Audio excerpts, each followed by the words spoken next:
ৰাজ্যত পুনৰ ফেৰীৱালাই সংঘটিত কৰিলে জঘন্য কাণ্ড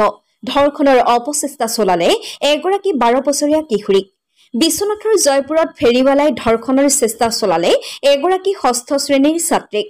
খাৰুমণি বেচাৰ চলেৰে গাঁওখনত প্ৰৱেশ কৰা জনৈক শেখ নামৰ ব্যক্তিজনে ধৰ্ষণৰ চেষ্টা চলাই নেপালী সম্প্ৰদায়ৰ কিশোৰীগৰাকীক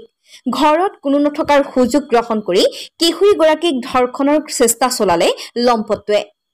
কিশোৰীগৰাকীক হাত আৰু বুকুত ধৰি ঘৰৰ ভিতৰলৈ নিবলৈ চেষ্টা চলাওঁতে চিঞৰ বাখৰ কৰে কিশোৰীগৰাকীয়ে আৰু লগে লগে গাঁৱৰ ৰাইজ উপস্থিত হৈ লম্পটটোক ধৰি উত্তম মাধ্যম সোধাই গতাই দিয়ে আৰক্ষীক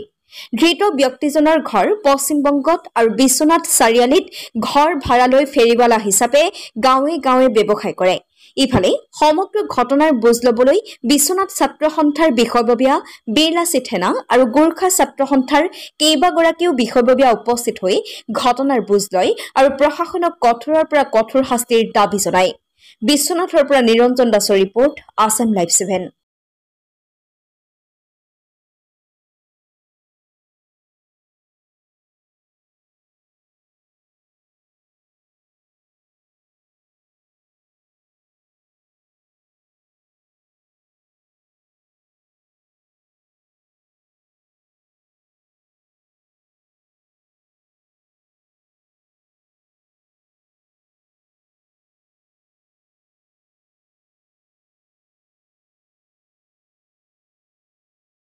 আমি জয়পুৰ বনগাঁৱৰ যি কাণ্ড হৈছে এই কাণ্ডক একেমুখে ধিক্কাৰ দিছো আৰু গৰিহণা দিছো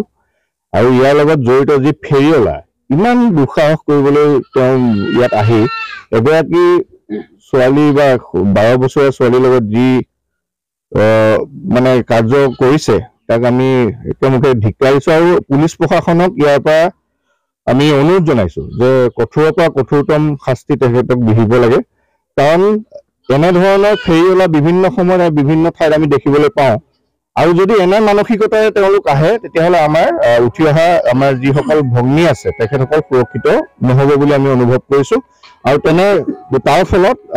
আমি আসলে শংকিত হৈছো এই জয়পুৰ বনগাঁও বাকী ৰাইজ শংকিত হৈছে বা আমি বিশ্বনাথত আজি ইয়াৰ এটা কুপ্ৰভাৱ আমি দেখিবলৈ পাইছো সেইবাবে পুলিচ প্ৰশাসনক আমাৰ ছাত্ৰ সন্থা পৰিয়ালৰ পৰা এটা দাবী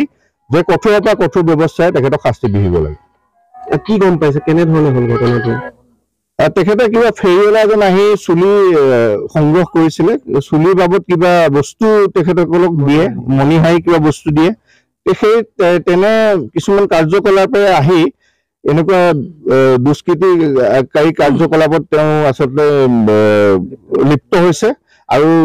এইটো আচলতে খুব আমি দুখ পাইছো আৰু একদম গৰিহণাযোগ্য এটা কাম বুলি আমি অভিহিত কৰিছো